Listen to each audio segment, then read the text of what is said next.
Item number 2, Pledge of Allegiance.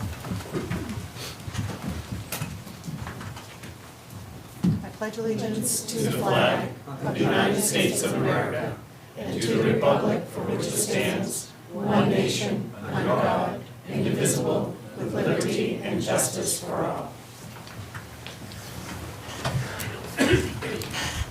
Okay, item number 3 are the rules of order.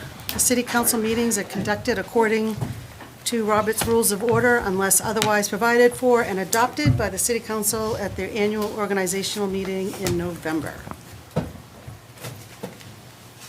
Sorry. That's okay. I'll let you go in a second.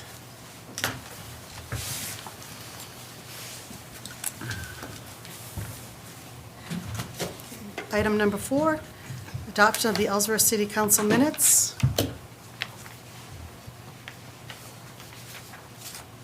we have a motion or a question to? They are, I didn't ask, January 8th, 2024 regular council meeting and the January 24th, 2024 special workshop. Your packets had a key point summary of that workshop. Move to approve? Second. Can you ask a question though? That was my do we next thing, typically- but- Oh, sorry. Go ahead. Do we typically approve minutes for workshops? That's fine. Okay, all right. Any other discussion? Those workshop minutes will be available under the minutes section of the website. If we approve them, they will be. Matt had some separate minutes too. Are those on the website? Not yet. I'll send them to you all first. Okay, thank you. Look at it. Any other discussion? All in favor? Unanimous. Item number 5, city manager's report. The city manager is not here today, but he left me some notes. The first is absentee ballots are now available online and at the city clerk's office for the presidential primary election. Property tax bills are due Thursday, March 14th, 2024. City Hall will be closed next Monday, February 19th, in observation of President's Day. There is no change to the curbside trash collection schedule. The USDA Section 504 Home Repair Program, known as the Single Family Housing Repair Loans and Grants Program, may be eligible to Hancock County homeowners who have property damage as a result of the December 17th to December 21st, 2023 storm. USDA contact information is available on our website with links to the program. And I'm sure if you don't have the web, if you'd like to call City Hall, you can get the information. I'm going to assume planning office. Thank you. And congratulations to the Ellsworth High School cheerleaders for successfully defending their Class B state championship over the weekend. I also heard our wrestling team came in 3rd in the States, No, Northern Maine, we came in 5th. 5th in Northern Maine, and the swim team, and diving, I think, also Yeah, boys came in first. came in, for the boys came in Can't remember the first. girls. I think they were runner-up, but I just read it in the Ellsworth American. So congratulations to all of our sports teams. It's really, really great.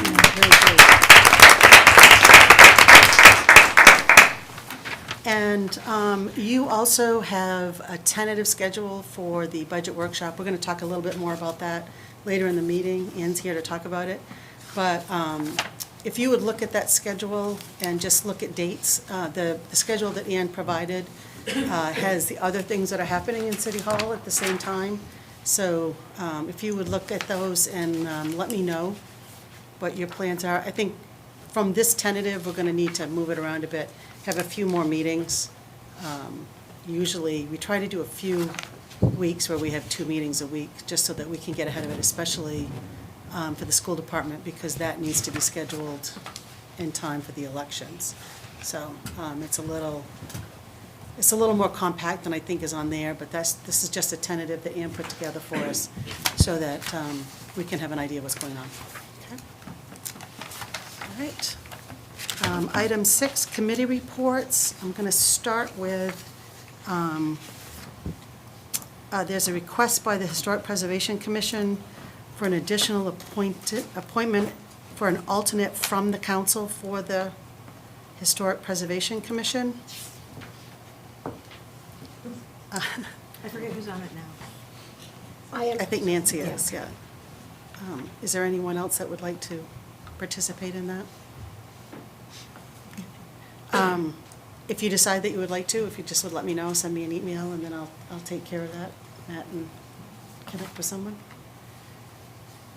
Okay, any other committee reports? Casey? I can report from the Arbor Commission that met this week. So you may all remember that this is a relatively newly reformed Arbor Commission. And so kind of three things to report. One is that the Arbor Commission gave a presentation to the Comprehensive Plan Steering Committee, so that was really helpful. And they are working on completing the application for the Project Canopy grant. And then they are, I think I've already submitted the budget proposal for the commission. Some of it was like figuring out where does Arbor Commission and tree stuff fit, and I think it's under the Department of Public Works, right? Yes. Yeah. So that's it. Patrick? A report on the road committees. We had a meeting, I believe, last week.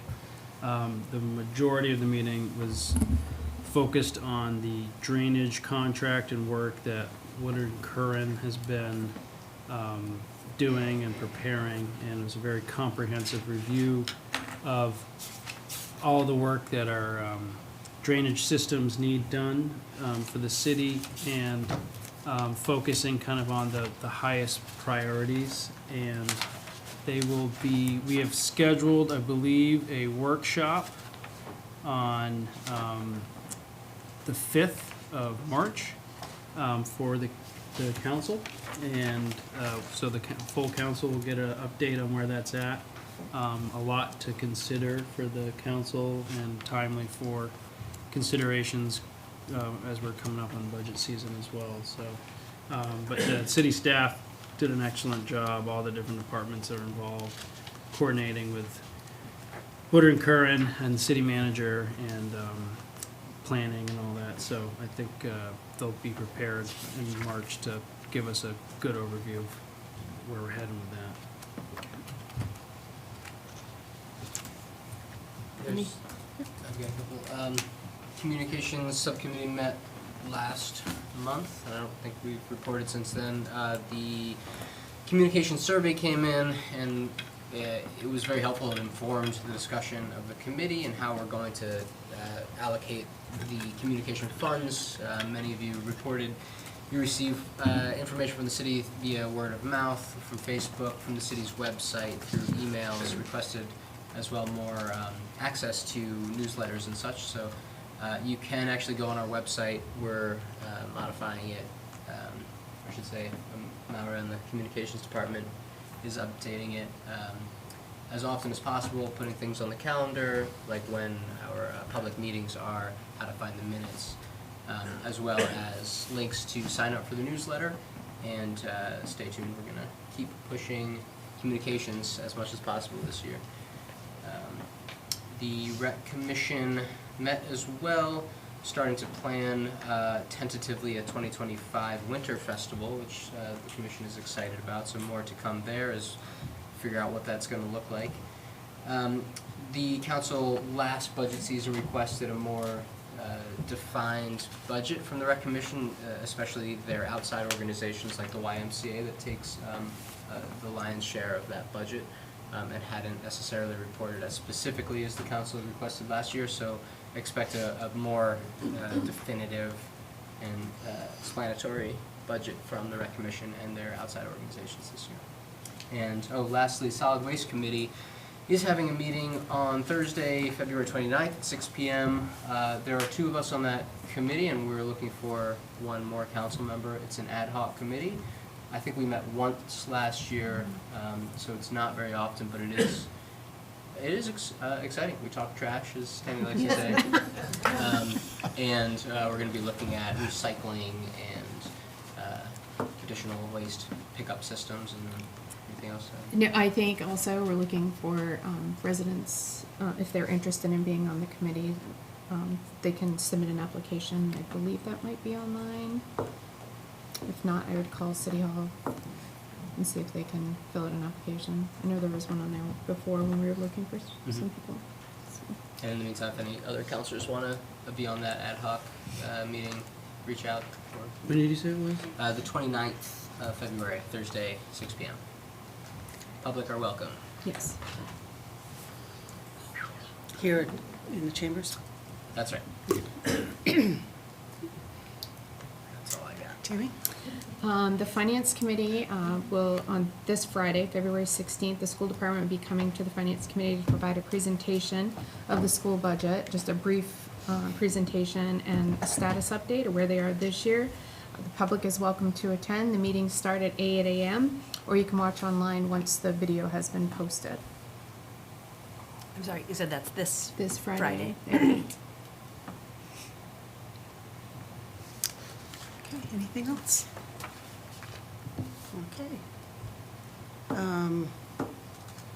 Item number 7, citizen comments. This is the time in the meeting that we invite residents and non-residents of Ellsworth to step up to the podium and make any comments that you'd like. The only thing we ask is that if it's about something on the agenda, that you wait until the agenda item, and that you keep your comments to 3 minutes. Is there anyone that would like to speak? I'm being coached to go first. There you go. What a beautiful building and beautiful council chambers. I speak to a lot of them. This is one of my favorites so far. My name is Doug Frank, Dr. Douglas T. Frank. I'm known as the Johnny Appleseed of election integrity. I travel the country working with grassroots teams all over the country, and I've been invited by some of your citizens to be here for a few days working on it. I hate to tell you this, but Maine has the second dirtiest voter rolls in the country, and your own county is not immune. You have about 47,000 voting age people in your county, and you have 49,000 of them in your voter rolls. So that gives you an example. You have more people in your voter rolls than you have people. That's a problem. And that's just the start. The next big problem is that your election equipment that you're using is all hacked. And what do I mean by that? The DS200 system you use, we've proven in court, multiple courts already around the country are equipped with modems. ES&S has been required by the Election Assistance Commission, which is the federal agency that regulates that, has been required to admit in public on multiple occasions that your machines have modems in them. They're not supposed to, so they don't even qualify for federal certification. So that's a problem. I've testified now before multiple legislatures around the country at their invitation, at their request, including Pennsylvania, Kansas, Wisconsin, Nebraska, and you can see a lot of that testimony. I've offered to meet with Jenna Bellows. In fact, one of your citizens drove me up there to meet with her, but she won't. She refuses to meet with me. So anyway, we're here to work on a grassroots movement and grassroots effort. We'll expose fraud in your county. That'll be coming up. And as we bring those cases of fraud to you, then you're going to be faced with a decision as a council. You're going to have to say, gee, are we going to continue to use these machines then and these systems that are disenfranchising our citizens from their constitutional rights, or are we going to step up and do something about it? And I'm not just here to tell you that you have problems. I have real solutions to help you. I've helped hundreds of counties around the country make that transition. Basically, the core problem is, I don't know you, but I already trust you more than a centralized state system. And I don't know who your county election clerk is or your county election official is, but I already trust them more than I trust Jenna Bellows. So what my goal would be for you and my recommendation would be that you take back control, local control of your elections. You know who's died and to remove from the rolls. You know who's moved away and you can remove them from the rolls. You should be controlling that. And with as small of a county and small as cities as you have, there's no reason for you to use electronic machines. All you do is end up giving away information to people who want to do you harm. And if you say, well, yeah, but we're just a small county, nobody cares about us, I agree. But that should be all the more argument to not give away your ballots to the state. Why would you want to use a system? Why would you want to support a system that basically disenfranchises you from your constitutional voice, your statewide voice, your national voice. Maybe it's not a problem in your city itself, but the system that you're using in your state is basically disenfranchising your citizens and their constitutional rights. So you have every justification to nullify any state policy because it's violating your constitutional rights. So anyway, that's what I do. I come in, I help your citizens learn how to expose fraud that's actually happening here. If I hand you a glass of water and it looks all clean, you want to drink a lot of that. But if I hand you a glass of water and it's really dirty, you don't want to drink out of that. Your voter rolls are like that. And not only do you have like one of the dirtiest voter rolls in the country, you also have one of the highest turnouts. So you're drinking a lot of water that's really dirty. So that's what I'm here for, to help you guys with that. I don't charge for my services, so I'm not selling you anything. I'm here to help you. I believe in America and the founding values of our country, and I want to help us get back to free and fair elections. That's what I'm here for. I'm happy to discuss any questions you might have. I think, the DS200 you use was proven in court. It's got modems in it, so I could show you that stuff if you'd like. Afterwards, I know that John Lenahan is hosting me here tonight, and if you would like to come to his house afterwards, he told me to invite you if you wanted to come talk in more detail, or anybody in the public. I'm sorry, you're 3 minutes. Yeah, thank you. I figured that was going to very happen, and but thank you for your time, and if you want to discuss more, I'm at your service. Thank you. Thank you.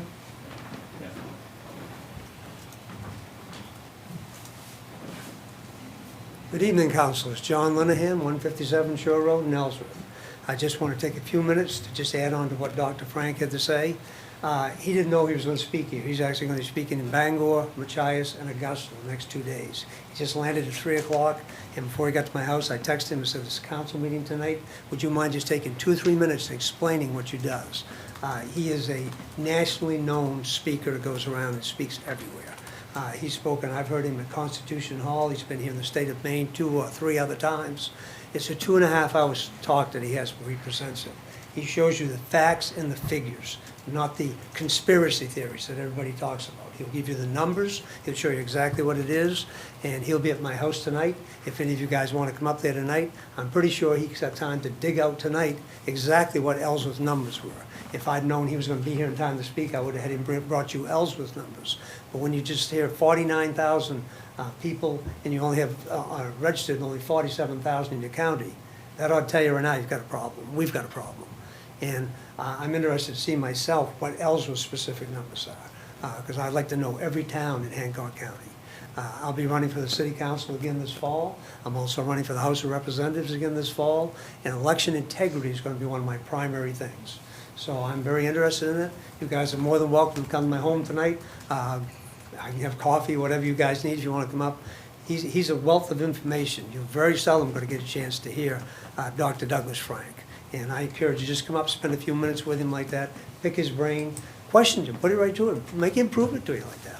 I've sat through at least 2 presentations, 2.5 hours long. So I've heard him, he's got the facts and the credentials to back things up. Thank you very much, and let me know if you want to come to the house. Just come on up. 157 Shore Road, Ellsworth. Thank you. Anyone else like to speak? Okay. Item number 8, councilor comments. Councilor Smith. Thank you. I wanted to take a minute, sort of a public service announcement for the public on the homestead exemption. The deadline is coming up on April 1st, and just wanted to raise awareness as we've been talking about the homelessness crisis, about the affordability of housing, property taxes factors into that. The deadline for the homestead exemption is April 1st. The city will be putting a public notice in the Ellsworth American in March, and this is another public announcement. The application is available online, or you can come into City Hall. The homestead exemption is a $25,000 reduction in your valuation. This year, that translates into a $432.50 reduction in your property taxes. It's available for any Maine resident, and relevant here is for anyone living in Ellsworth. There's an additional $6,000 exemption for veterans, There are other programs and called the Maine Deferment Program. That's a bit long to get into tonight. But if you're interested in looking for opportunities to reduce your property taxes on your home as a resident in Maine, reach out to the assessor's office. There is a 1-year waiting period once you move into a town before you can claim it. However, if you have been claiming it in another Maine community, sold that house to move to another town, you are still eligible. You don't need to wait for that 1 year. So it's a chance to give people an opportunity. Look at your property bill, and you'll see, I think it's on the right-hand side in the valuations, you'll see whether that $25,000 reduction in the valuation is on your property tax statement. And if not, you can apply by April 1st, and you'll be eligible for it next year. I want to thank Larry Gardner, the city assessor, who gave me information to make sure that I'm giving the correct information out to the public. And invite people to check and make sure if they're eligible. If you have questions or whether or not you're eligible, then reach out to the city hall as well to get that clarified. $432 is real money. So hopefully folks can take advantage of it. Thank you. Great, thank you very much. Anyone else have any comments? Councilor Howard? I'd just like to throw out 2 comments. I received many phone calls, many communications in the last year about the rude tax bills that people received last year, ranging from 17 to 18% increase over the year before. As we go into the budget season, I would hope that we would not repeat such actions as that we could find ways to not send such a rude increase that the citizens received last year. And secondly, I received a call from Mr. Peter McEldowney this week. And he wanted me to know that he is mad about the cost of stickers for the bags of garbage. So now you know. I hope he's doing well. I haven't seen him in a while. So. Any other comments? Okay. Item number 9, presentation of awards. Our first award is for Megan Stubbs for achieving the Milken Family Foundation Excellence in Teaching Award. Jeez. This is long overdue. A few hiccups. Yeah, a few of them. So, the board states the city of Ellsworth proudly presents a certificate of achievement to Megan Stubbs for being honored with the Milken Educator Award by the Milken Family Foundation. Megan's dedication as a career in technical education CTE teacher at Hancock County Technical Center has not only positively impacted the lives of her students, but also stands as a testament to her innovation, achievements, and exemplary leadership in shaping the next generation of educators. Presented this, well, it's supposed to be 8th day of January, 12th day of February 2024. Congratulations. Thank you so much.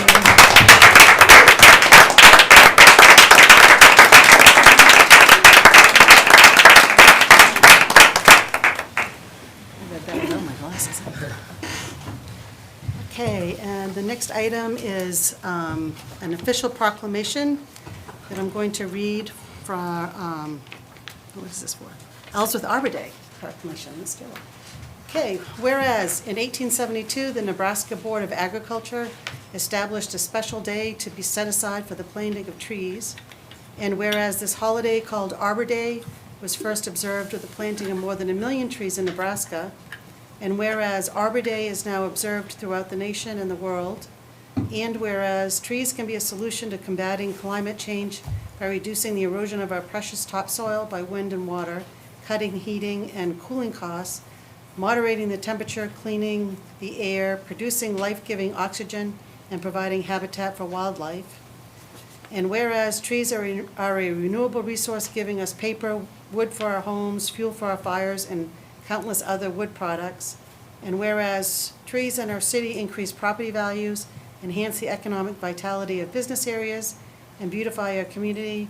And whereas trees, wherever they are planted, are a source of joy and spiritual renewal. Now therefore I, Councilor Michelle Beal, Mayor of the City of Ellsworth, do hereby proclaim April 26, 2024 as Arbor Day in the city of Ellsworth, and I urge all citizens to celebrate Arbor Day and to support efforts to protect our trees and woodlands. And further, I urge all citizens to plant trees to gladden the heart and promote the well-being of this and future generations. Dated this 12th day of February, 2024. Thank you, yeah.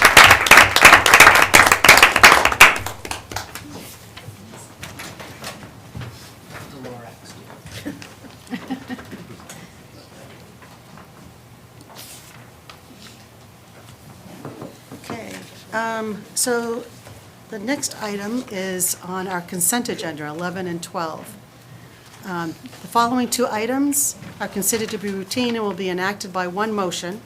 There will be no separate discussion of these items unless a council member so requests, in which event the item will be removed from the consent agenda and considered in its normal sequence on the agenda.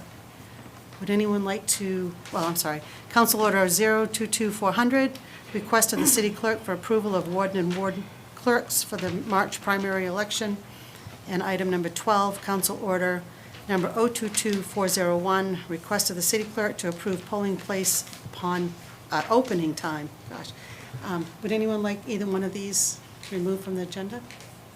Consent agenda? Okay. What is your wish? Move approval of the consent agenda? Second. All those in favor? Unanimous.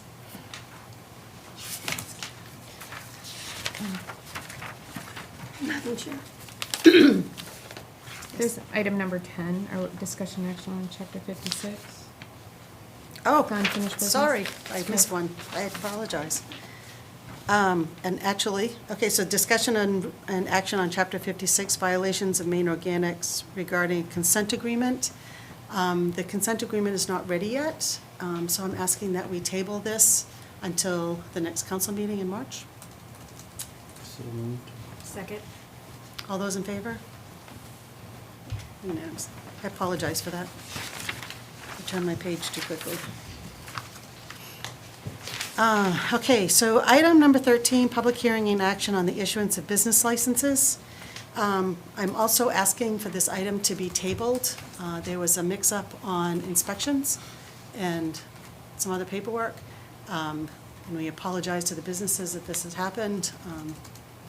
But I'm asking that these be tabled until the next meeting in March, the next council meeting in March. All of the licenses will be extended, so there won't be any negative effect to the businesses, but.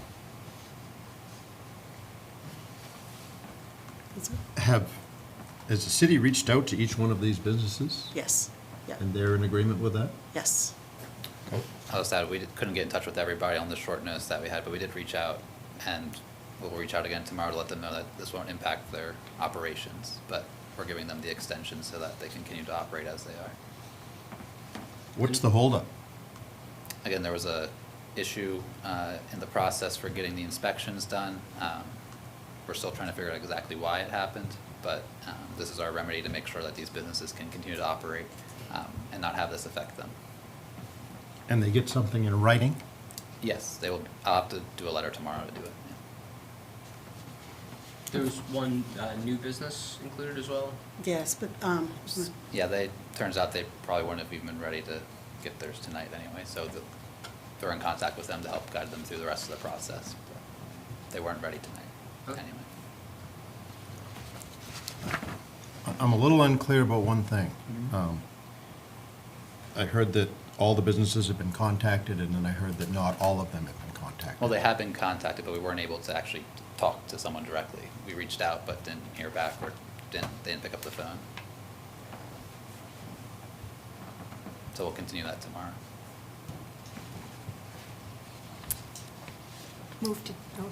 Move to table. Okay, second. all those in favor? All those against?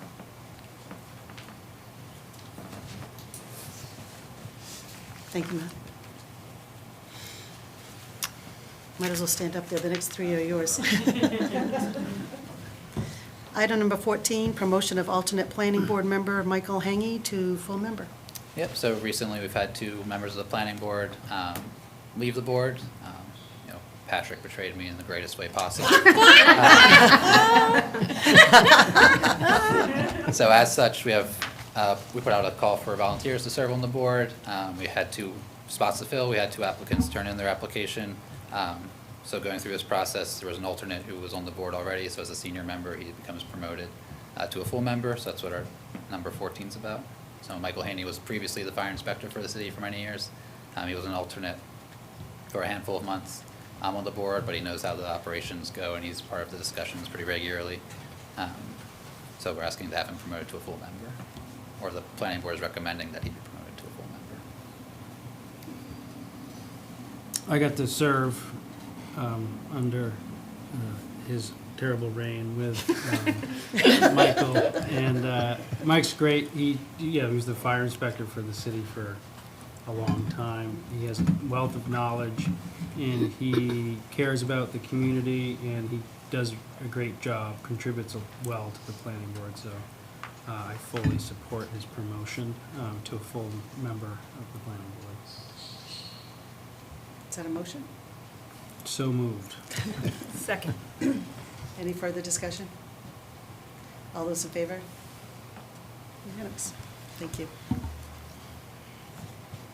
Item number 15, appointment of Vince Messer and John Califano Yep. as alternate members on the planning board. Yeah, so as I said, we had 2 spots to fill. 2 applicants turned in letters of interest.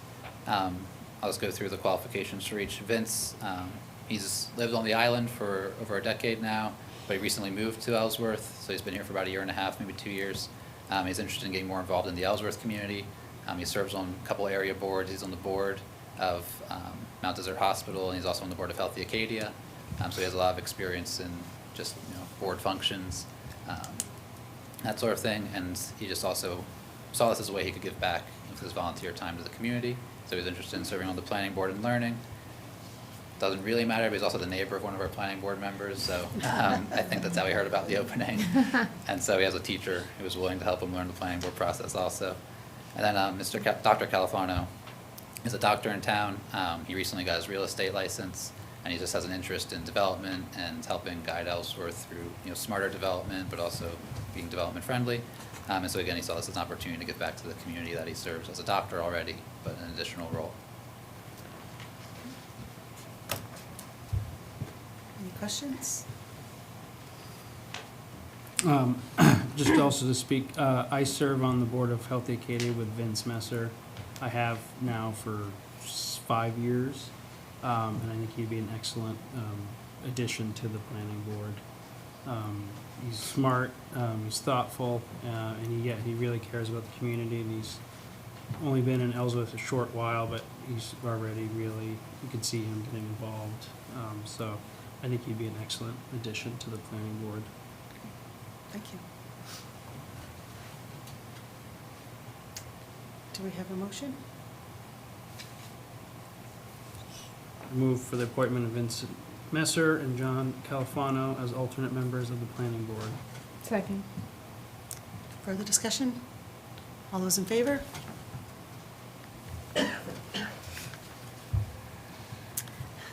Discussion and update regarding the comprehensive plan process for the city planner, from the city planner and Barry Dunn.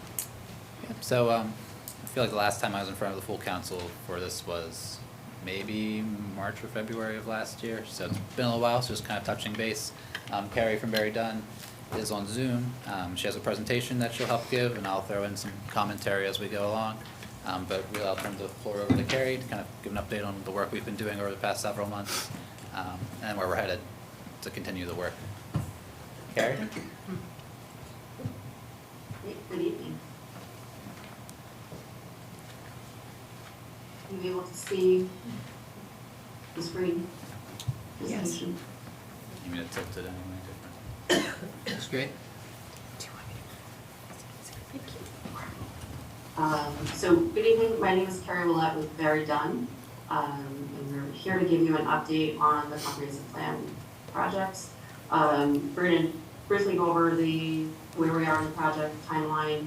We'll give an overview of what has been done for community engagement, talk about the inventory analysis process and findings from that, and then give you highlights from the engagement feedback, what has led into the vision statement as it's being drafted. Carrie, before you go Well, further, I think your screen that you're showing is your presenter's view, and so the actual slideshow is kind of small. If there's a way to expand that. How's that? No, there we go. Yep, perfect. Thank you. All right, and then looking to leave some time for questions as well. So we began the inventory analysis phase last spring in April, and are just now wrapping up the visioning phase. So there's a lot of outreach and engagement done from the spring into the fall, and we've been working with the steering committee and staff to collect that and analyze that feedback and develop a vision statement based on that information. And we'll have a draft ready to share shortly.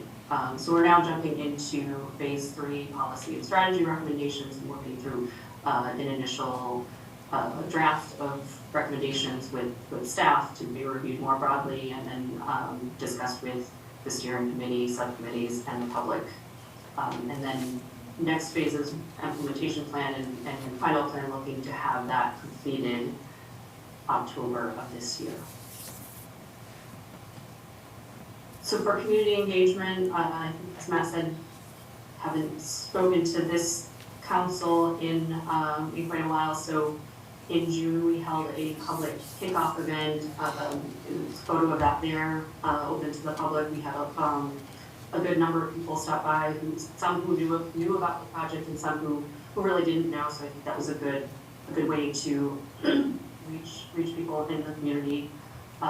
We held a public forum in July in coordination with the business attraction plan process, with discussions, some great discussions on housing, transportation, childcare, and economic opportunity. There were additional discussions through subcommittee meetings on those subcommittees broken out by the chapters of the comp plan, the topic areas required by the state, and those took place in August and September of last year. And then Matt and Elizabeth attended a number of community events through the summer and into the fall, share information about the project, direct people to the survey and other online engagement opportunities. And then the survey was conducted in the fall. A mailing went out, as well as paper copies of that survey as well for in different parts of the city to reach people in different places and get feedback from a number of folks. And then throughout the process, we've maintained the project website to share information about what this process is and give people an opportunity to provide comments and respond to the survey as well. Matt, is there anything you wanted to add related to the engagement? I don't remember exactly when we did them, but we also did focus groups for staff during the initial inventory analysis stage. Then we did focus groups for community groups as well for certain topic areas, just to get a more targeted idea of what the issues for each chapter that have to be in the comp plan are within the city. So it's like an initial step to kind of guide. So get Barry done kind of a quick view of what's going on in the city already, but also to reach out to people and let them know this is going on. And stay tuned for more. So I think that was probably May or somewhere between May and July of 2023. So for the inventory analysis, we met with city departments, understanding operations and challenges, collected and analyzed data, reviewed past planning documents, reports, regional plans, a lot of information from the city. And then as Matt was saying, I had held those focus group meetings with some different stakeholder groups, including people from the business community, service providers, and nonprofits, so that giving us a bit of a different perspective from residents and from city staff as well. So wanted to talk about key findings from the inventory analysis. So lengthy document, there's a lot of information, so I hope you all have had or will have the time to look through that in detail. In the interest of time, I'm not going to go through each of these bullet points individually. Want to save some time for questions. So we'll give highlights of what we've heard and if hopefully have some conversation after that. Just a note on the data. So we had an initial draft that was completed last fall. In December, there was updated American Community Survey data for 2022. So that was updated within the document. So that's what is in the current revised draft now. And that data is a collection of data points from 2018 to 2022. That's the five-year estimates. So it's a lot has changed over the course of that time with COVID. So within the data, within the narrative of the document, there are some challenges with the data, what the data shows and what people understand to be the current situation, and know that there's some discrepancies there. So keeping that in mind, we've made some assumptions or predictions based on what we've heard from the city and from key stakeholders about what's happening on the ground. Looking from 2021 data to 2022 data, I think a lot of our assumptions were confirmed, but that there are some limitations to the data that we're using, just the best that is available. So generally, big picture for demographics, the population is growing, just from 2020 to 2022, increased 4% and is expected to grow over the next 2 decades. There are some communities in the surrounding area and in the state that are expected to decline just based on an aging population and lack of immigration in certain places. Ellsworth is growing, so that is, see that in development patterns. It's also aging, so roughly 30% of the city's population is over the age of 60, and that's expected to, based on county projection, was expected to continue to increase for the next 20 years. Conversely, the youth population has declined in some cohorts, and public school enrollment is 3.1% lower than in 2019. And then related to changes in the city, median income has increased and the poverty rate is lower than that in the state and the county. Some natural environment, I know you all know the wonderful natural resources within the city. Just the big note, a growing concern about water quality, surface water quality, drinking water quality, especially looking at some of the changes that are happening, warmer weather, more significant rainfalls. So Grand Lake and also Cardbrook are listed as impaired waterways by Maine DEP. So as we're thinking about planning and development, looking at considerations for continuing to protect and improve those waterways as well as other surface waters in the city.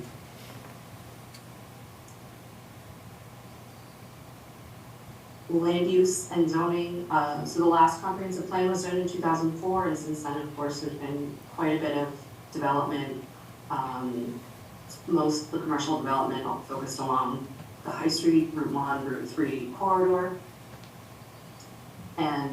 But still the majority of the city's land is open space, forests, agricultural land, rural areas with some residential in there as well. In thinking about the highly developed commercial corridors, just thinking about looking at that regionally, from a regional perspective, especially looking south towards the island and how what will happen or what is happening in Ellsworth will have impacts on surrounding communities and looking at especially transportation concerns that we've heard quite a bit about. Housing, of course, one of the biggest issues for the city that we've heard, major points related to housing.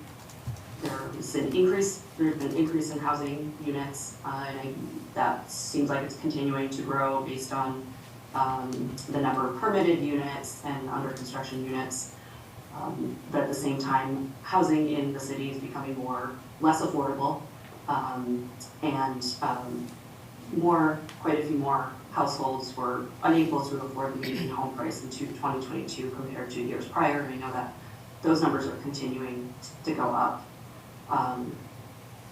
Related to the housing concerns, changing demographics and aging population, and if you look at the bottom point, the 16% of Ellsworth residents live alone. So just thinking about the different needs of housing needs of residents as they transition to different life stages. And then approximately 25% of housing units are vacant, with the majority of those being for seasonal use, so Airbnbs or second home, vacation homes, and that has gone up a little bit in recent years.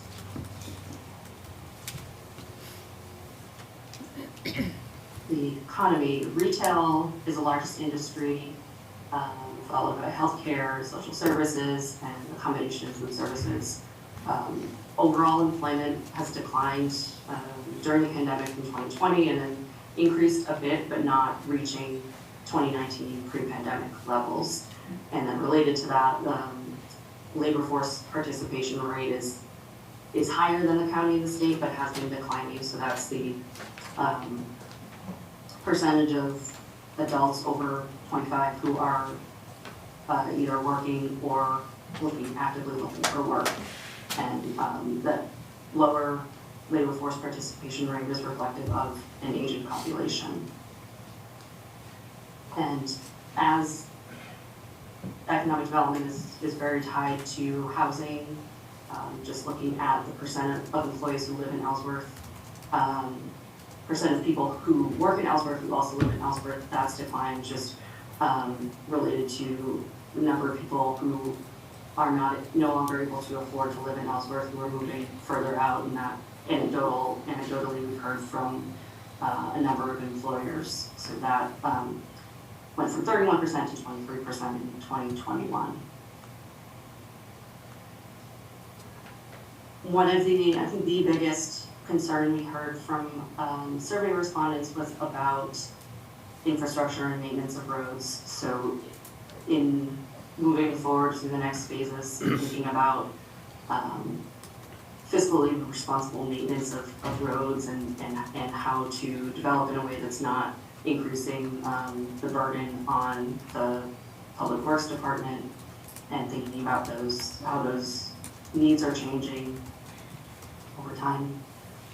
Additionally, the number of people passing through the city and how that has changed after a significant drop in 2020, big increase in the following years with visitors to Acadia.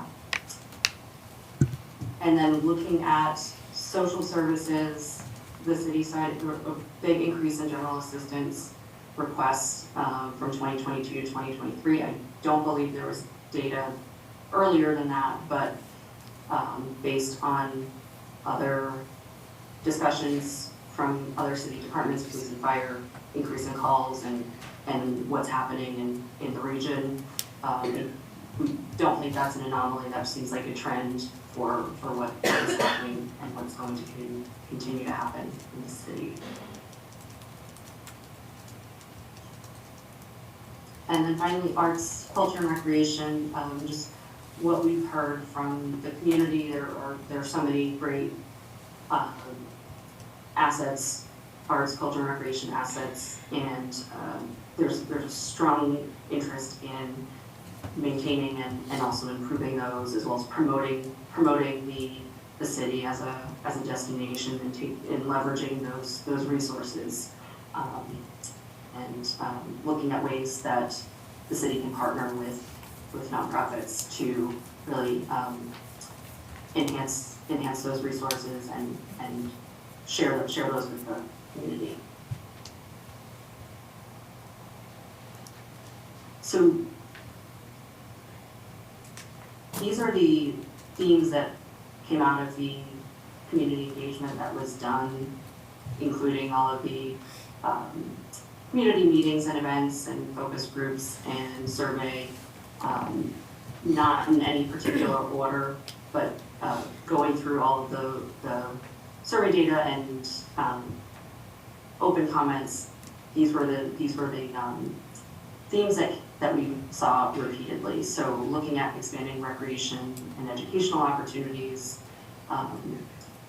diverse and affordable housing options, so diversity of housing types, sizes, and affordability, as well as how that relates to attracting a stable workforce, supporting a year-round economy and balanced tourism. So we had a lot of comments about increasing tourism and taking advantage of people who are passing through Ellsworth, and as well as some comments that were wanting to see that controlled to some extent, concerned about trafficking growth related to that. Also supporting arts and promoting the city's cultural history, minimizing the tax burden on property owners, lots of concern about taxes and growth and increased costs related to that. Protecting natural resources and open spaces for long-term community benefit, improving public infrastructure and facilities, so including maintenance of infrastructure, but also enhancing the amenities and infrastructure that the city has. Expanding transportation options and improving walkability related to infrastructure. There's interest in having more sidewalk connectivity in and around downtown, and then also addressing traffic congestion, also one of the top comments that we heard. Enhancing downtown as a year-round destination. A lot of the comments related to downtown really address the waterfront as well. So looking at how to enhance connectivity to the waterfront and using that as a amenity to help increase and attract people to downtown. And then finally, supporting health, wellness, and community involvement. So the health services, as well as opportunities for community engagement and recreation, and how all those things tie together to create a healthy community.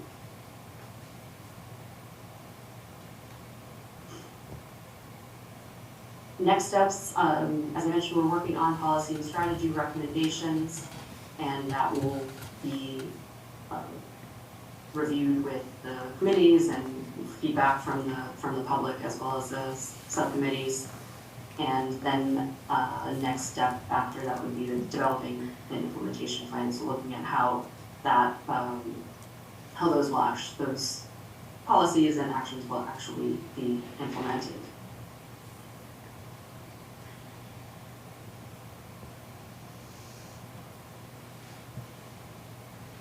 Any questions or comments?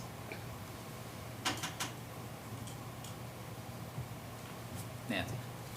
I have a couple of questions on the data. It's interesting to look at the percentage growth in the age cohorts of residents, but I'd love to know the breakdown for the overall population. For instance, 60 plus for age has a significant increase, but is it currently 5% of the population or 40% of the population? And if there's, that in particular seems to be an age range 60 plus, where maybe a further breakdown, the 60 to 64, it's funny, in my day job, often we talk about seniors as people who need help, people who will need services. They are also often still working, If they're not working, or if they are, they have the time to volunteer because their kids are out of school and out of the house. So just differentiating 60 plus is like saying from 5 to 40. Like, well, that's a big range. So anything that can be helpful, in particular, the percentages can be funny. It's like a percentage of what? If it's a percentage, so knowing what the numbers are, what the current breakdown of population is, I think would be helpful in there.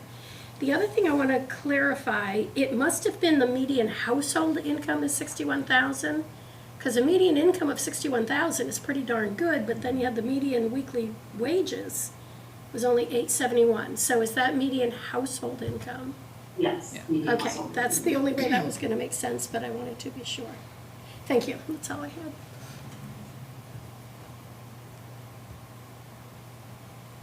If nothing else, Patrick? Just a quick question on, now that we move on to the policy phase, how do you anticipate using this information and advising on the policy stage? Matt or? Yeah, I can start, and Carrie, if you want to add anything. So, I mean, this data is supposed to be a balance and or between the quantitative and the qualitative information that we've been gathering so far, and taking into account the qualitative data of what the community says, and anecdotally it says it needs or wants, but then looking at the actual trends and being like, well, that doesn't quite bear out sometimes, or yes, the community does see this happening in their day-to-day lives, and the data also bears it out. And taking a look at what the city already has going on, and so not to detract from the work that's already being done too much, and putting together a plan of if we want to see like X as a goal, here are the policy changes to our ordinances or just a city behavior that can happen, and then similarly, like the implementation plan will be more action-based, just outside of policies, general policies or ordinance changes that the community can take as a whole. So it's really just the basis to support, again, like this is why we're taking this action. This action's in the plan. There will be something in the inventory analysis data that we can point to and say, this is what we collected, this is why we brought this forward. Great. Anything to add, Carrie? Just one example of that is related to housing, affordable housing. And we have heard comments about the need for housing and affordability, but a lot of the survey respondents are people who live in Ellsworth, people who own their home in the city, and so that's generally less of a concern for people who have housing, own their home. So really understand the bigger picture of who might want to live here, who might want to live here and work here, and having that data to back that up, even if it's not something that maybe the majority of residents or community members are saying that is needed. Just the majority of community members who participate in the survey or in the focus groups, because there's a whole population of people that are harder to reach that don't participate in those sorts of things.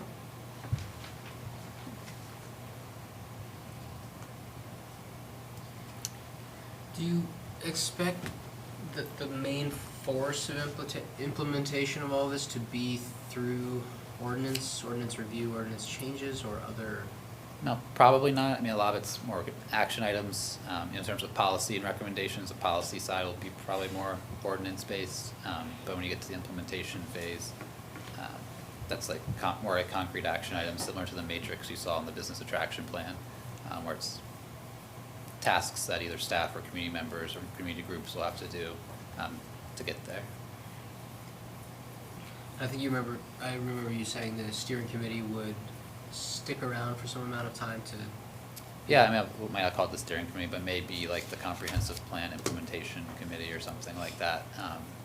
That'll meet probably not monthly, but on a quarterly or more or semi-regular basis to just check in and be like, all right, staff's working on this.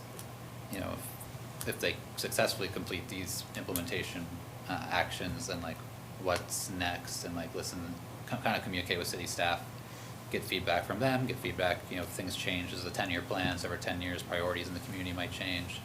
If something, monumental happens. So it's just a way to make sure the comp plan can stay as up to date, and that action items, the priority list, it has input from the community throughout the 10 years.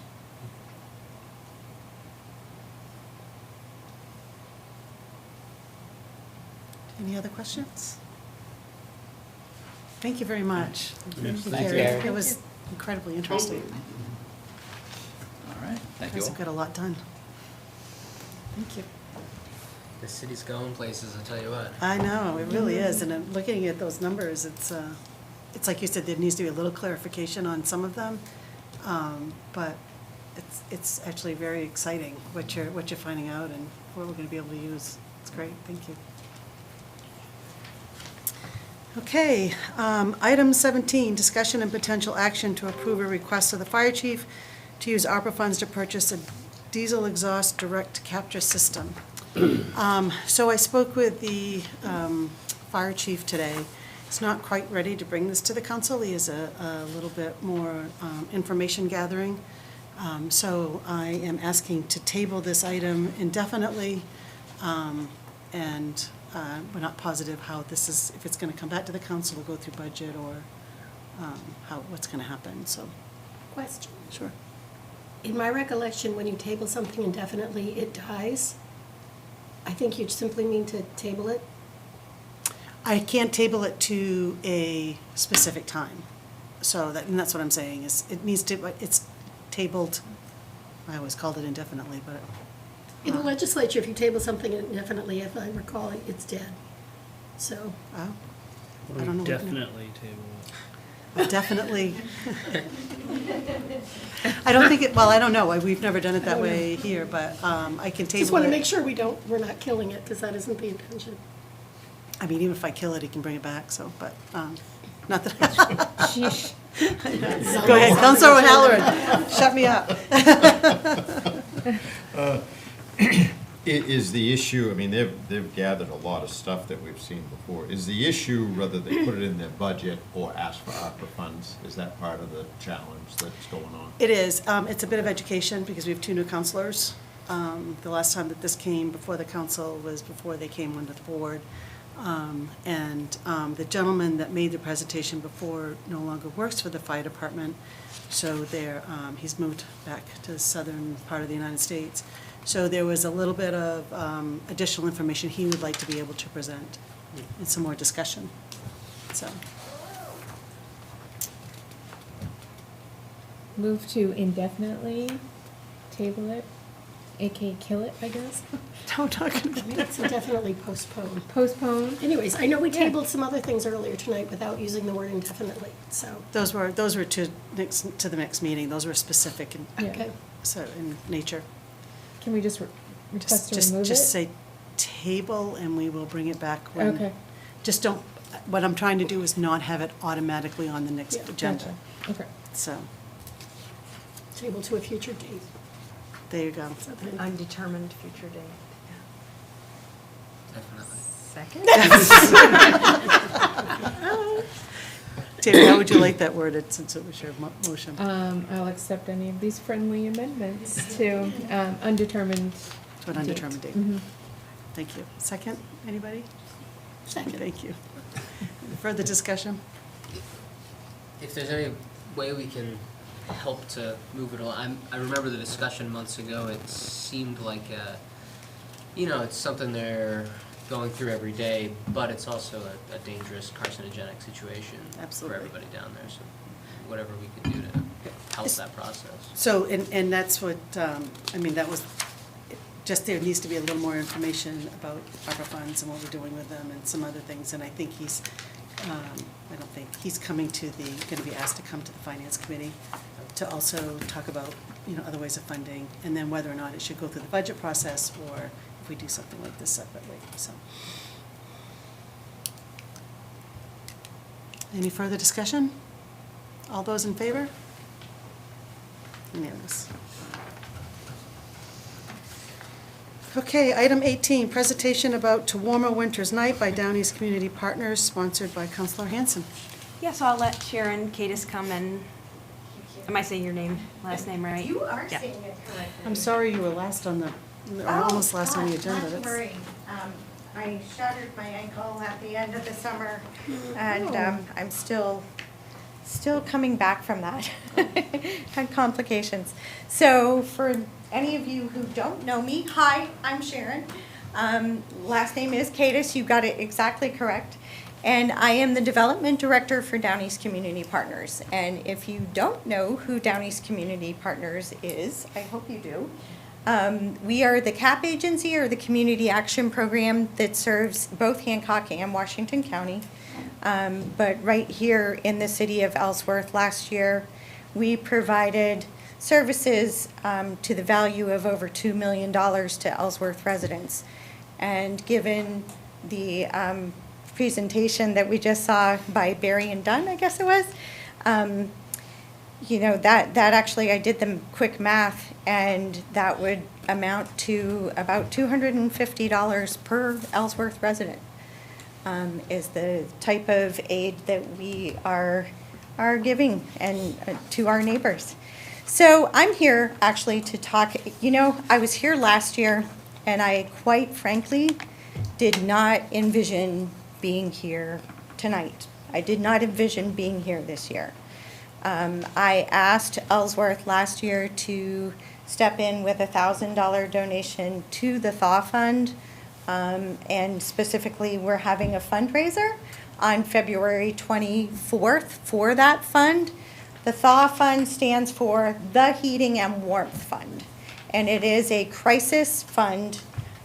You have to, you know, have less than 1/8 of a tank of oil, or, you know, the equivalent wood or pellets or whatever it is that you use as a primary heating source. And it is only 100 gallons, or again, the equivalent, because we're trying to serve as many people as possible. The Thaw Fund is solely donor funded, so it is not, it has no type of, you know, state or federal support, which means that there isn't an extensive application process. We do vet those who are coming to us for that help, but it means that I can step in, or we, as Down East Community Partners, can step in and help an Ellsworth resident who, say, common scenario is a couple in their 80s, who, you know, obviously they've left the workforce quite a while ago. When they were in the workforce, the chances that their job came with a 401k or some type of retirement plan were very slim. And so they're living off of a fixed income. And as we know, so many of the things have gone up in price. And yet your fixed income Social Security money maybe has not kept quite the pace with that. And Mainers are proud. They don't want to ask for help. And so they often wait till it's almost too late. In fact, till they've exhausted their tank and it's been empty for months, is what I hear. So, thus the need for this fundraiser coming up less than 2 weeks. It's Saturday the 24th at the Grand across the street. And there will be 3 amazing bands, including the Crown Vics, which so many folks here in Ellsworth know, Chris Ross, who is a singer out of Hancock, and Golden Oak, which is a Western Maine band of national, they tour nationally. And we have an amazing, you know, we are really, really so privileged to have 3 presenting sponsors and all kinds of community support. We have a silent auction that will be going that night, and there are incredible items. But my ask of you is to consider, again, donating at the $1,000 range to support this event. And I will tell you that last year when folks came through the lobby and they saw that the city of Ellsworth was on that poster of people supporting the fundraiser, they were like, yes, my town, my city, they're in it with us. And I think that that's important recognition. I get that, you know, approaching you and off budget cycle, again, did not intend to be here. There were 2 reasons why I'm here that brought me here this year that I hadn't foreseen. The first was that the funding for the low-income home energy assistance program was cut by over 50%.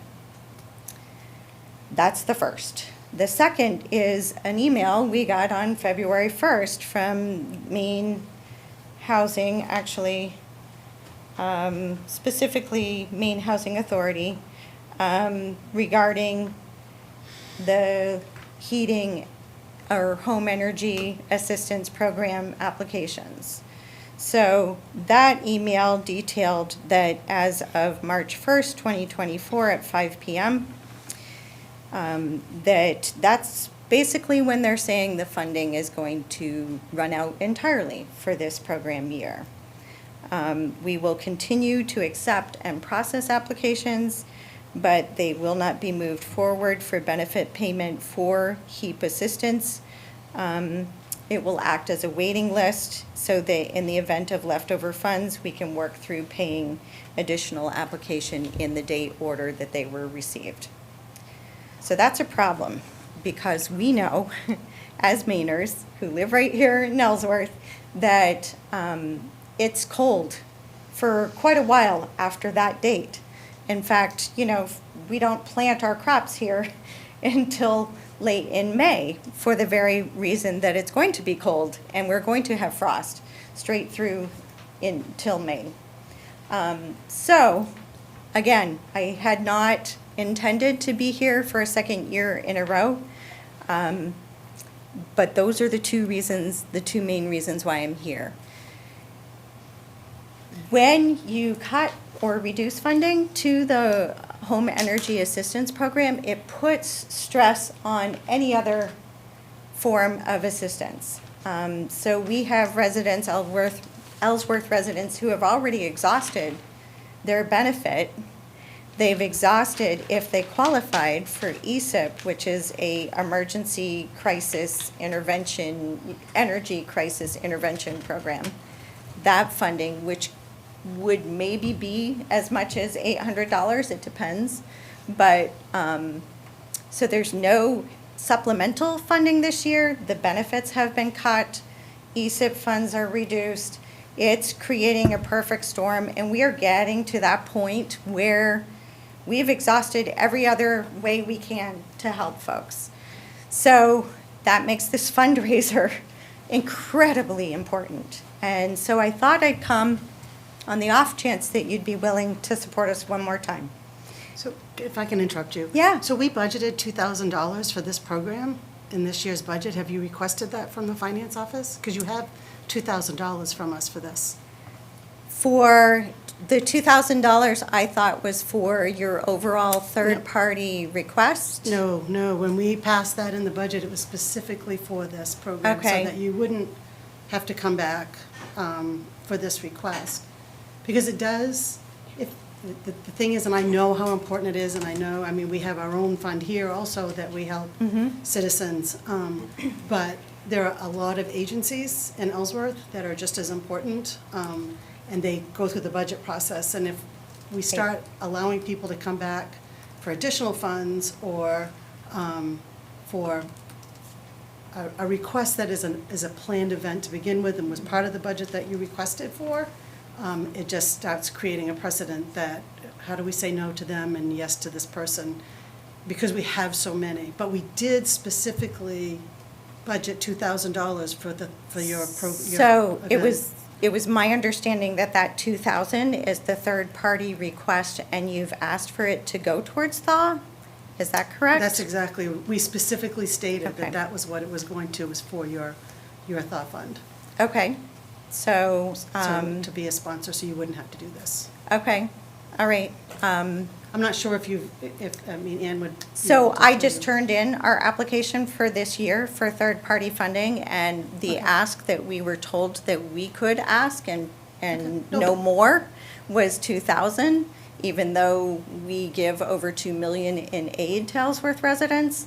So, That's another whole discussion, because there's an application Right, process for that. right. But when we passed the budget, Okay. we specifically stated it was for your February okay, event. so is that, and forgive me for, I'm trying to just wrap my head and understand. Mm-hmm. So is that in addition to the third-party funding, or is it the third-party I don't funding? know how much we gave in the budget, how much we funded in the budget. I can't remember I thought it was the $2,000 and it was just for the It thaw. was $2,000 for, I had in my notes that it was for standard services, but I'm not sure if that was the increase from 1,000 from the previous fiscal year to 2,000. I'm not sure if it was the increase was for standard services or if it was standard services with an increase for the thaw fundraiser. Because So- of my notes, and I think that we gave that to you too, didn't we, Ann, that was specifically, the money was to go to this program? What I got for budget just has a number, that's it.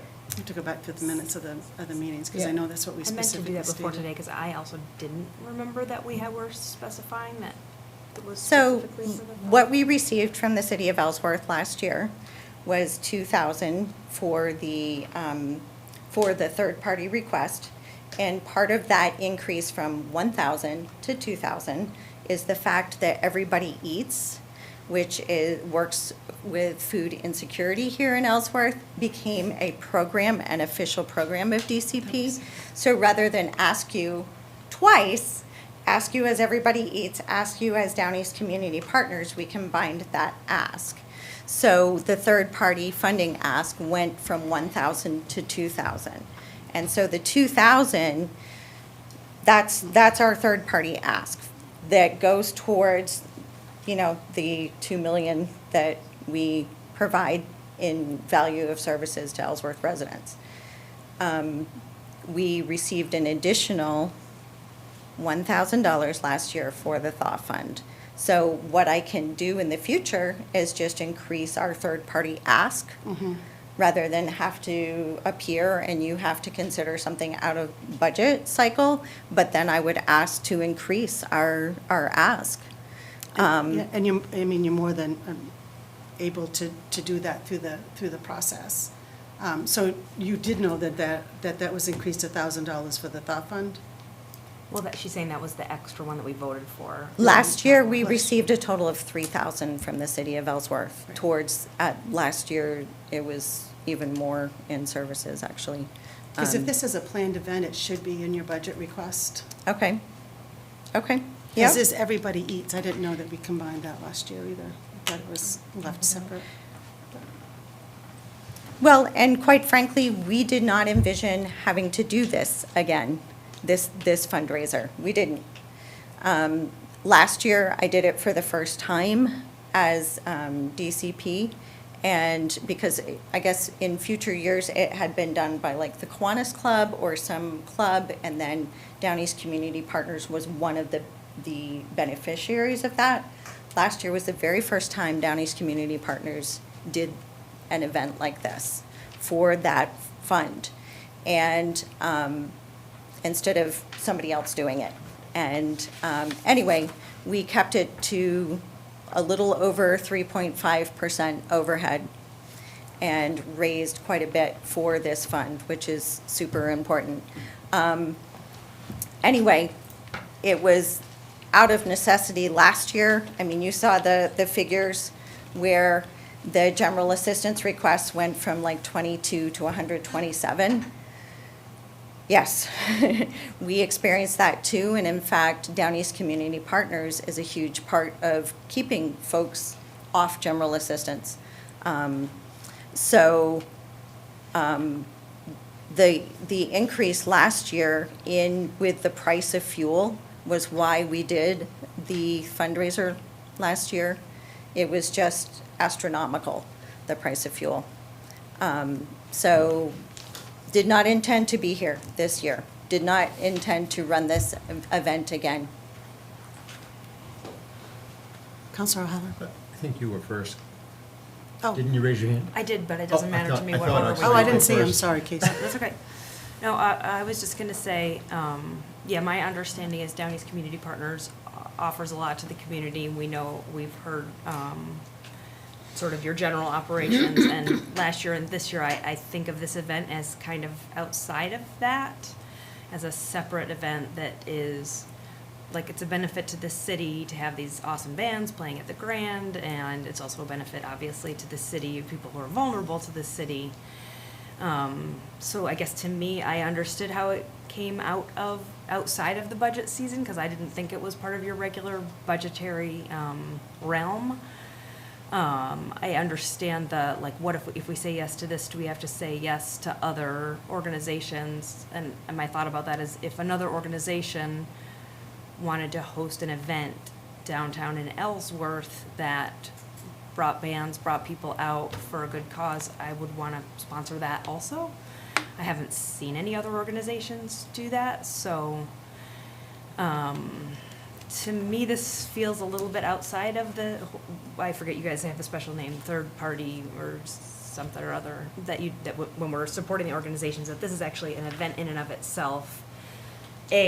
Whatever we decide tonight, I'm happy to hear about it. I'm happy that whoever is listening and watching today can hear that this is happening in a couple of weeks. I think it's really important and really cool and a good way for the community to come together. But yeah, I guess I kind of see it differently from the budget season. Well, and again, we didn't predict truly that the funding for the home energy assistance program would be slashed by such a significant amount. So, yeah, I really, truly did not envision standing here tonight and asking again. Counselor Halleck? You have a very worthy cause. I share some of the feelings with the other counselors about when you say to one, you say to all, and you need to be prepared to give everybody $1,000 that comes forward from this point forward. And I struggle with taxing people to give to certain causes, and I've always struggled with that. What I would ask you to do is tell us while you're on live television, how does the citizen, if they choose to vote, tell us, if they choose to give to this cause, could you just say how we could do that? Absolutely. I mean, if 20 people Absolutely. gave $50, you're equal to the ask of tonight. Absolutely, I'd be happy to, thank you. And I also want to thank you and Counselor Lyons for having a really great discussion with me. I came and spoke before the Budget Committee a couple of weeks ago, I think it was, and it was a wonderful discussion with you. Yes, well, I understand that there may be other organizations that might want to approach you. I would wonder how many nonprofits are providing over $2 million in value, but to the city of Ellsworth residents. But anyway, to your point, you can purchase tickets to this event through the Grand's website, and we'd be absolutely delighted to have you there. It is truly a warming event. It warms your hearts and it will warm people's homes. You may also go to Down East Community Partners website and donate directly to the Thaw Fund. It's www.downeastcommunitypartners.com. Yes, we write it all out, and I realize that's a long name. But we would also love to have you there at the Grand because it will restore your faith in humanity. It really will. People come out to keep their neighbors warm, and they're there bidding on the silent auction items that have been donated by community members from Blue Hill to Bucksport to all up and down Main Street here in Ellsworth and further afield as well. So the tickets are $29 a piece if you'd like to attend. 25 of that does go directly to the Thaw Fund. The other $4 go to the Grand to help that wonderful landmark across the street stay viable. We know it's a historic landmark, and we all enjoy it.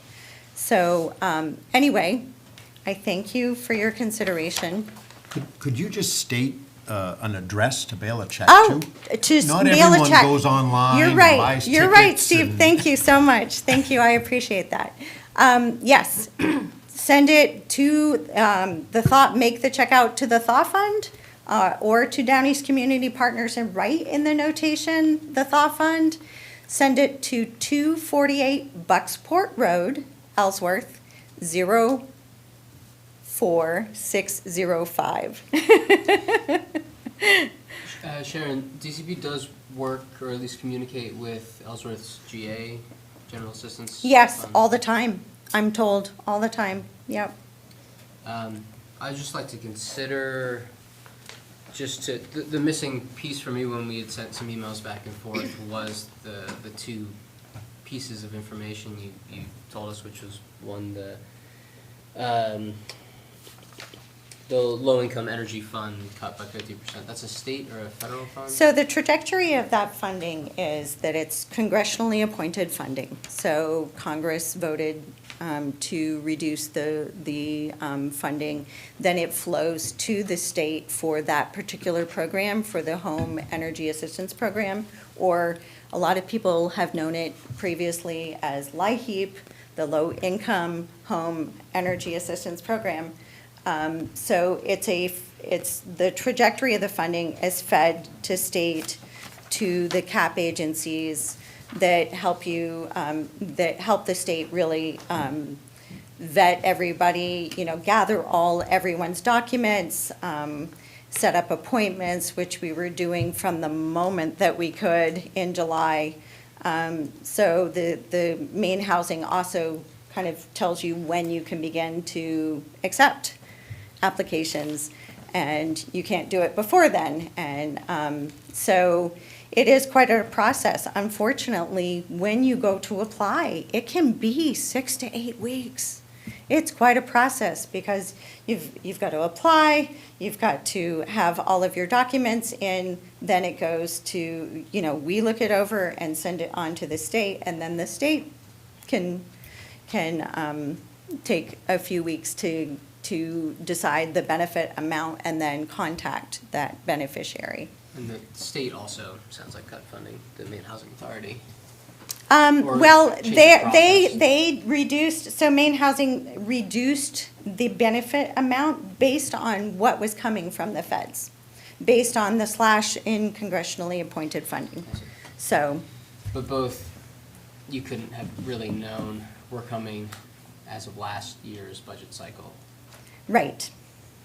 So, I mean, as we get into this year's budget cycle, which I agree that it is essential that outside organizations appeal for appropriations during the budget cycle, just because we couldn't possibly keep everything organized. I also think it's important to consider what DCP does as a service to Ellsworth and its citizens, and like some departments that snow plows break and we need replacement immediately because it's snowing out. This is sort of an immediate thing that's come up for a service that's really a service for Ellsworth citizens, and there's a chance we could consider it as, this is something we didn't foresee in the budget cycle, it's this emergency fund, the city has an opportunity to fund this service, which it really is. I mean, to make $1,000 go to, how much was raised last year at the fundraiser?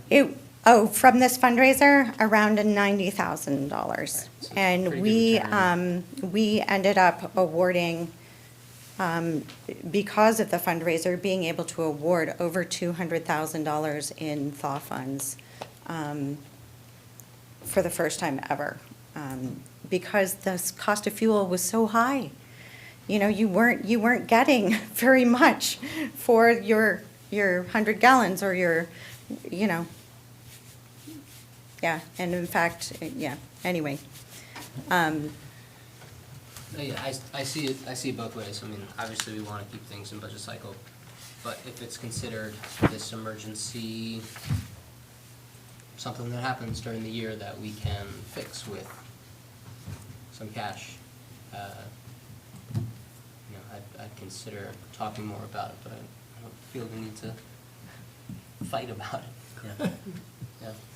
Is there a way, if the council were to vote to provide $1,000 to the fund, is there a way to ensure that money goes towards Ellsworth residents? Absolutely. Absolutely. Yep. Roughly 100 gallons is running about I think it's $404 was the most recent.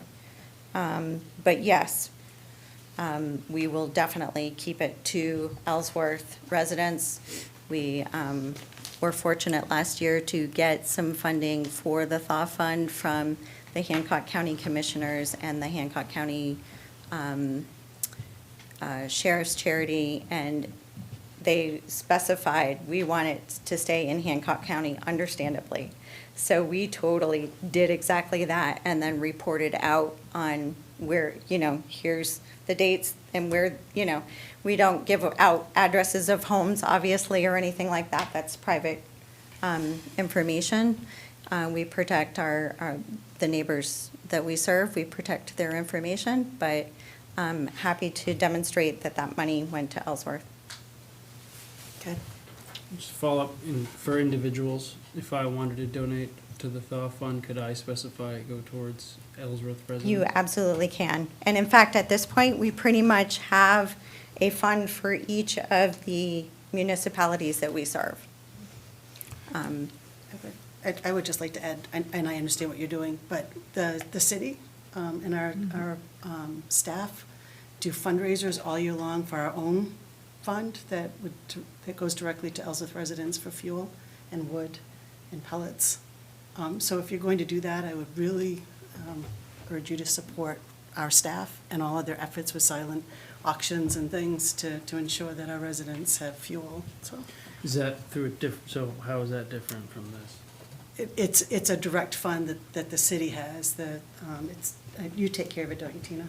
Yeah, the city of Ellsworth has a specific fund, it's the emergency fuel fund account, and it's all donation-based. So we do a silent auction every year to help replenish that fund, and throughout the year, we have anonymous donations that come in that go strictly into that fund. And actually, if you don't wear a tie, That $20 goes to of that. that goes into Yeah, Counselor Howland gives us $20 every meeting. There you go. Yep. So, Hey, just as additional information, if you wanted to go just to Ellsworth, you could really do it directly to that account. Counselor Moos? So Tina, are they still doing the cans for? Yeah, that's a fuel separate too? fund. That's a separate fund, Yeah, but that's for heating as well? No. No, The okay. cans themselves are strictly for the Christmas for Kids program and the backpack program. Okay. And then we have a separate account for the emergency heating assistance Okay. program. We also have a policy for that too, which I can give you guys. As food for thought, I will just say that there are folks who don't come to their town hall or their city hall because they don't necessarily want to be seen as asking for help from the town. And those are folks that we see at DCP. So just as food for thought. They're afraid that word will get out, and it's probably not as much of an issue in a larger city, but so often in our smaller communities, folks come to us definitely first because they just don't want to walk into their town hall where they also go to vote and they also go to, pick up trash stickers or whatever. So just food for thought. I do have some lovely little flyers about the event and that I would love to distribute to you. And if you know of a place that you don't see one hanging, if you would, and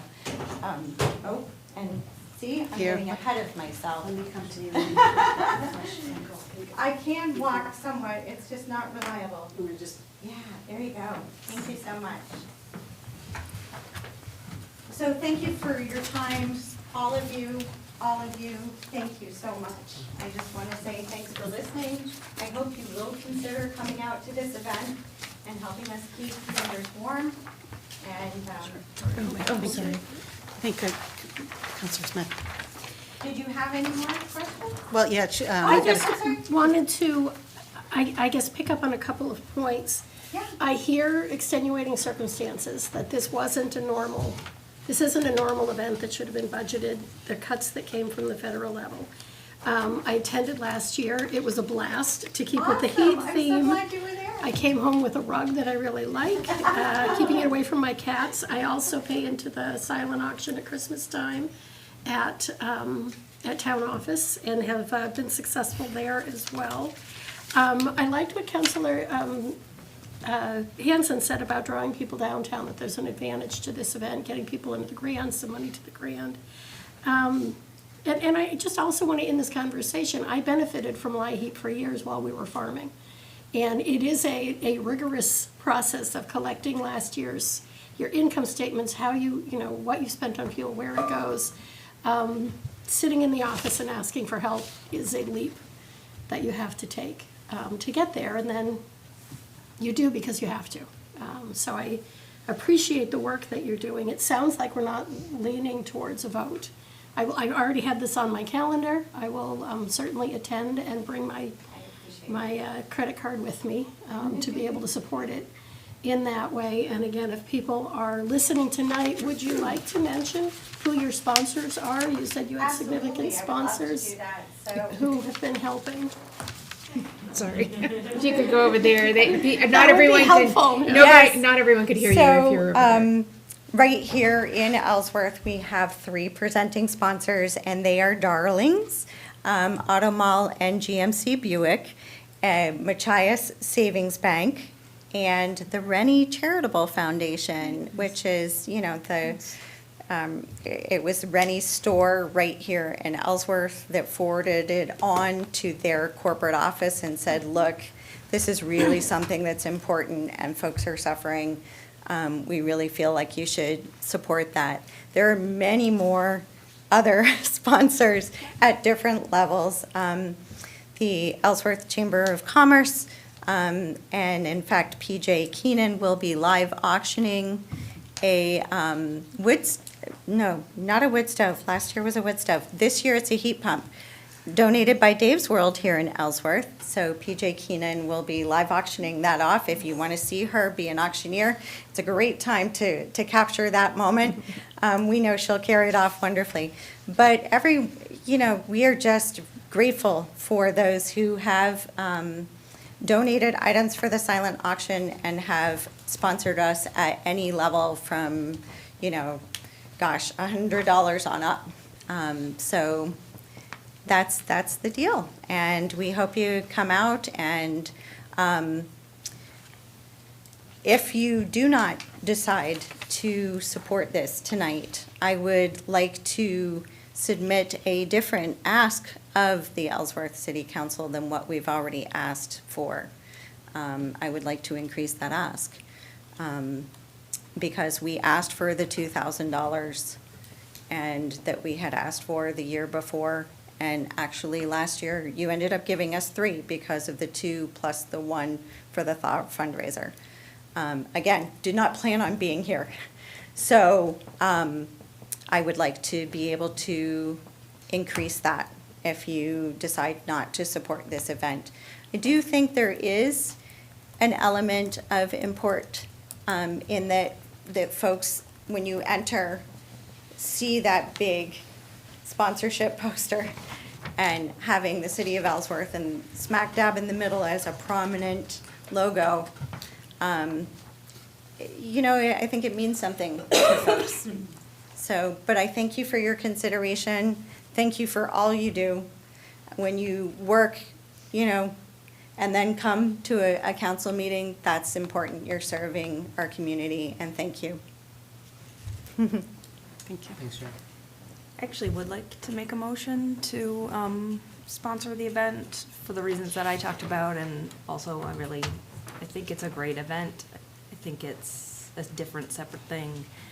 I'd like to see the city on the marquee for it or on the poster for it. I don't think there needs to be I know how these different organizations work together. Our general assistance department and all of these other organizations that also help. There's no shortage of people who need help, so I don't think we're in competition. Anyway, motion to approve $1,000 to benefit the Thought Fund. Second. Further discussion? All those in favor? All those against? Motion passes.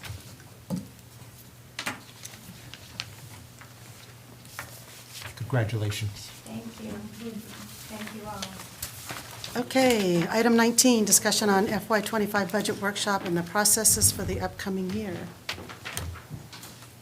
Sponsored by Counselor Me Hanson. again. But I'll let you take it because it was really, Okay, so- you know, my questions were broad and.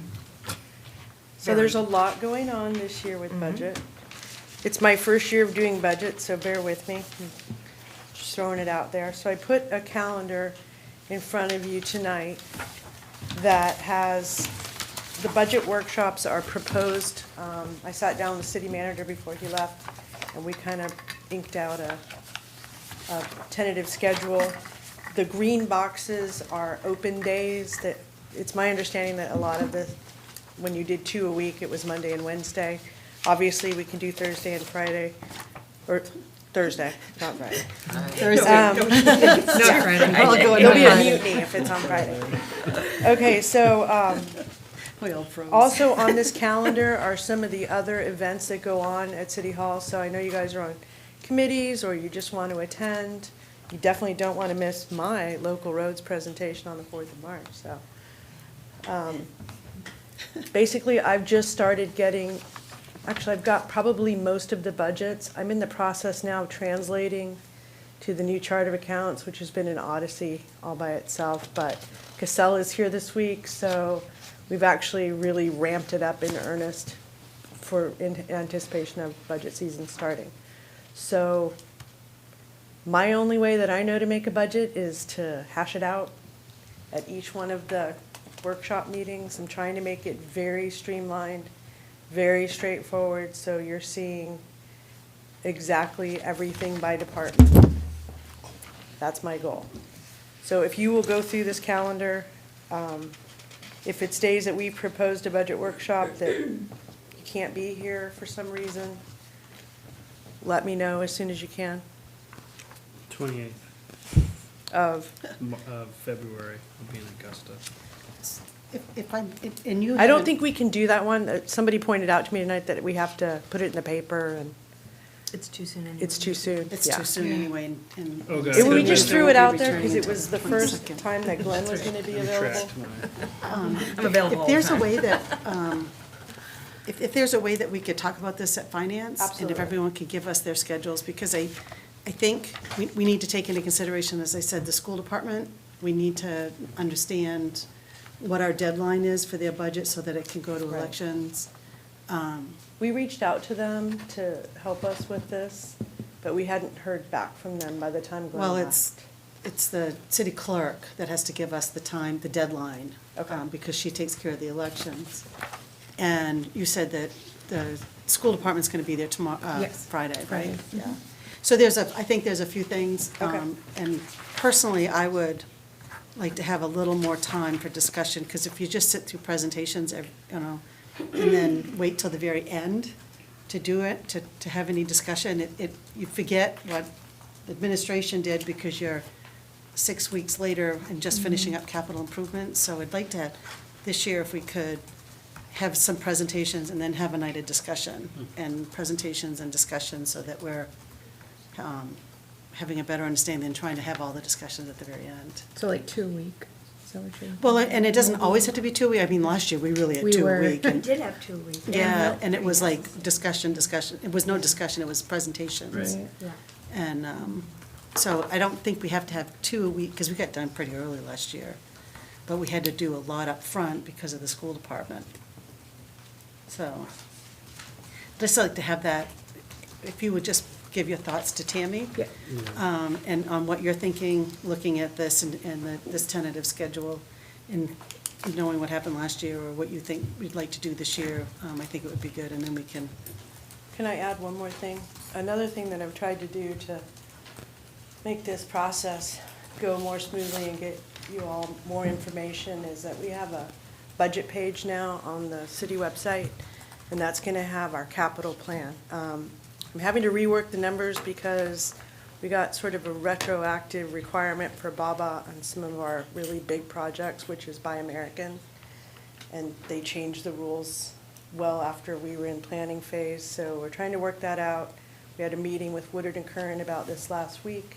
So that's the way that we have a lot of different funding resources right now, from the drinking water, which we talked, or clean water, which we talked about with the 8.6, and now we're on the primary and the backup list for drinking water. So we're gonna have money, it's just a matter of allocating it and the requirements of whoever's giving us the money, whether it's EPA or, who knows, Northern Borders or DOT. So that'll be also in that plan. The other thing that's gonna be in there is this calendar. So it'll be interactive to you guys if you log in. If you need help getting login credentials for it, just let me or Maura or anybody here know, and we'll make sure that you get that, so that you can look at this stuff at your leisure, because I know right now is not your leisure. This is the end of after working all day for most of you. I know for me, I'm like, what? I don't have any idea what's going on. But I'm trying to put everything in front of you so you have a little more time to think about it. So you're not spending the whole evening here in workshops having things thrown at you that you haven't seen before. So But we'll still get the budget binder. you'll get something like that, yeah. Okay. My plan is to have it more streamlined so that it's a lot easier to work through in terms of the worksheets. We have many fewer accounts, things are organized differently, so I think it should make it more efficient and quicker for you guys. And then combine that with having some of the bigger spends and the details of that available to you all the time to look at whenever you want. And that will have details of financials in there, and photographs, and drawings. It's exciting. And we'll get those binders in time, Yeah, because like the 28th, there's no way we could get a binder and have an ability to look through it before the first meeting. But if we're not going to have the 28th, then if we could have it at least a week before our first budget meeting, that would be great. okay. So yeah. we'll look at that for timing too on the schedule. Okay. Thank you. I'll just plan on having it first week of March. Okay. The first meeting, and then you'll hopefully have that by, I can't imagine why I couldn't have it to you by the end of February. That would be great. I mean, I should have all the translation to the new chart of accounts done this week. That's Okay. And So, has the sit city down. manager looked it over? for, The city manager, has he had a chance to look over the budgets? The well, department he's gotten budgets? copies of them. Okay. I haven't spoken with him directly about it. Okay. But we've both acknowledged that we've received them. Okay. And right now, my short-term goal is to translate that. Okay. That has to happen before we do anything. Otherwise, we enter budget with wrong account numbers, and it's just a mess. And I don't want to have that. I believe at one of the finance committee meetings that Glenn did say that he had been meeting with some department heads on their budgets. Okay. Any other questions? One thought, one question, and one thought is just related to, I hadn't even really thought about this until we talked about ARPA funds again, and I wonder should that somehow be in this whole we're always like, ARPA funds, how much do we have left, how much time do we have left, what are we using it for, and then we think we're gonna talk about it later and we don't, so I wonder if this, within the context of budget workshops, would be maybe It'll a be good in time to your- just talk about that? It'll be in your budget book, That'd be great. Great. along with all of the other anticipated funds that we'll have outside of tax revenue. Great. And then my question, this is just gonna be a question that shows my ignorance about financial stuff in the city, but whatever. I know that in the past, so this is my third year going through this, and in the past, Dale has said, well, one of the things that makes it hard is we keep going off budgets, like when we're comparing this year to the last year, we're going off the budget instead of off the audit. If we were going off the audit, we would be able to compare what we want to spend with what we actually spent last year. Am I understanding that correctly? Yes. And so, I don't actually understand 100%, like, I know we're caught up one more year of the audit, but maybe not the last year of the audit, and I just was hoping you would explain, like, how we fit those things together. Well, as far as last year's budget and this year's budget and the audit, was 18 months of no accounting. That's why everything's backed up in audit. So theoretically, now that we have this new software system, and we have a new chart of accounts, and we're about to have a new deputy finance director, I anticipate that this won't happen again. I mean, that's my plan. It's not gonna happen But again. you mean this year, or you mean like this year we're still playing catch-up and next year it should all be caught up? So 23 audit, which 23 ended, end of June. By the time that came along, we were already behind. So I think 22 audit came out 3 or 4 months late. So 23 audit is supposed to be done by the end of March. But as far as looking at year before, which would be fiscal year '24, I mean, I wouldn't even have preliminary numbers till the end of this year. So looking at '23 alleged, we're gonna have them by the end of March, and I'll give you an update on that next time in Finance Committee. But you can give us unaudited actuals, right? I can give you some of them. Payroll hasn't been translated into the new accounts yet. No, I mean, when you give us the draft budget for 2025, they haven't been audited, but you can give us, what I would like is the 2025 request, the 2024 budget, and the 23 and 22 actuals. Yes, we That's should what you're have gonna that. do, okay.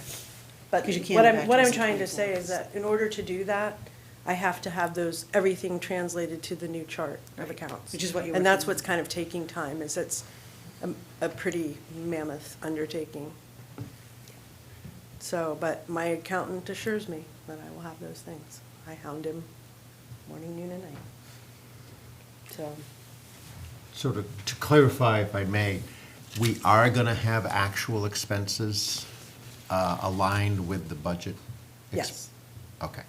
just gonna look different than your book last year. That's because fine. Things are gonna be moved That's- around. But the actual expenses, Yeah. whether it's audited or not, those are the expenses. Maybe they've miscategorized or something, but that will be But very going nice. forward, the long-term goal is to get it clean, concise, accurate, precise, everything. So, in order to get there, it's slowing down some of the things that we want in the short term. But we will get what you need for budget, for sure. Yeah, I think I was confusing. There's like, we know what we spent last year. Yes. Is one thing, and then the audit is this like thing that needs to happen to make sure that we got it correct. So the audit actually doesn't matter as much as knowing how much we spent. The actual number. Any additional questions? Thank you very much. Sure. It's gonna be fun. Okay. Item number 20, executive session pursuant to 1 MRSA subsection 405, paragraph 6F.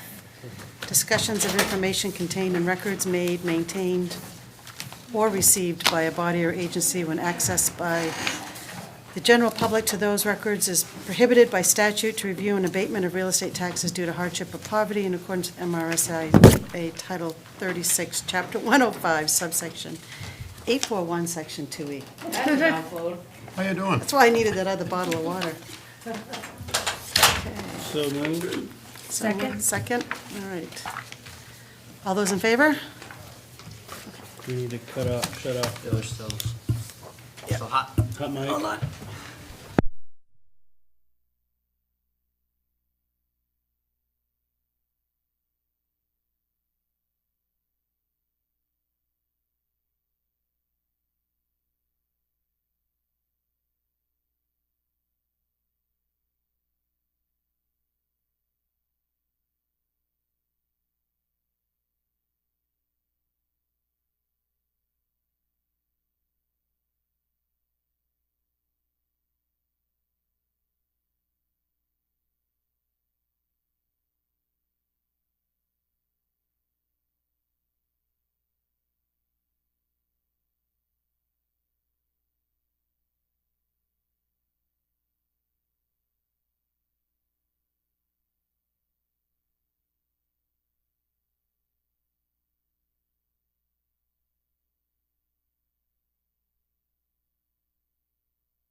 we're supposed to utilize there first. I'll get back to you. Yeah, we should continue this sometime. All right, thank you Okay. for your patience. Okay, out of executive session. Item 21, discussion and action on the executive session. I'd like to make a motion, move to approve the abatement of the 2022 taxes, lien costs, and interest as presented during executive session. Second. Any further discussion? All in favor? Unanimous. Item 22, adjournment. I make a motion. I'll second it. Adjourn. All right. All in favor? Non-debatable. Nobody was ready.